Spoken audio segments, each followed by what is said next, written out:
Welcome back po sa aking channel.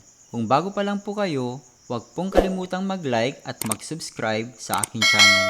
Maraming salamat po. Atin pong panoorin ang buong cast ng Made in Malacanang, Dinumog ng mga Ilocano sa Robinsons, Ilocos Norte.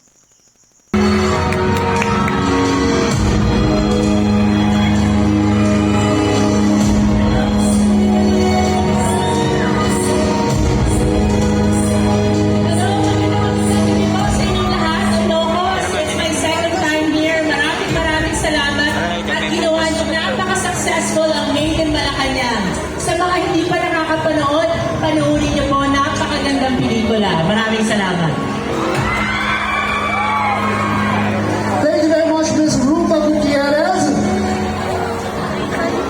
And of course, ladies and gentlemen, to complete our cast, we have here one of the prominent and award-winning actors in the industry who is also a film producer and director.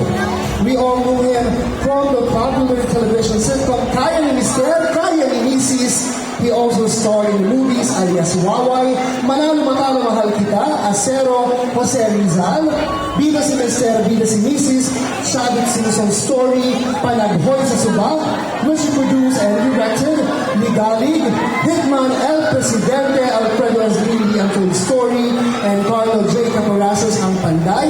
He garnered awards such as Best Supporting Actor in the Metro Manila Film Festival and Best Actor in the Brussels International Film Festival, Gawad Awards, and in the Metro Manila Film Festival.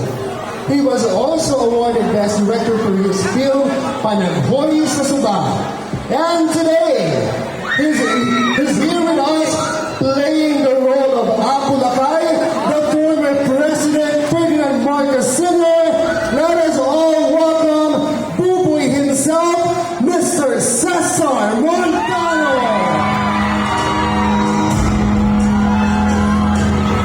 Naimbang na rabi, ganda kayo amin. Magandang gabi po. Sa honor to be here, sa malaking karangalan po makapiling kayo ngayong gabi.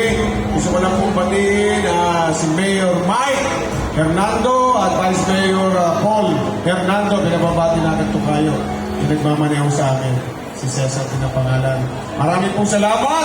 Sana po yung mga hindi pa nakakapanood ng Made in Malacanang, panoorin niyo po ng 10 beses. Napakaganda po ng pelikula naman talaga. And I'm so proud. Also, honor sa akin na makapili ko ang magagaling na artista ito kasama ko po. At napakagaling na director namin si Darren Lias. Maraming po salamat. Once again, ladies and gentlemen, Mr. Cesar Buboy Montano.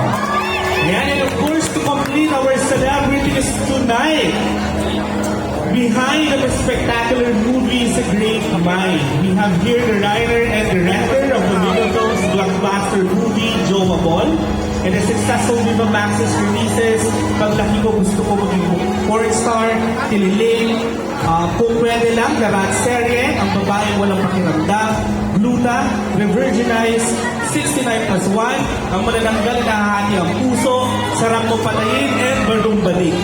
Let us all welcome the director of the newest and most controversial Viva Films movie of this year, Made in Malacanang, Gagayan Ken Kakabsat, Direct Daryl Yap.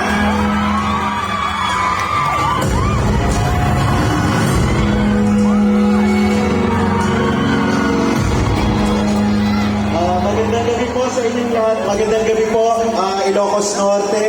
Maraming salamat sa panahon at pagkakataon. Nandito na sa kanyang tahanan ang Made in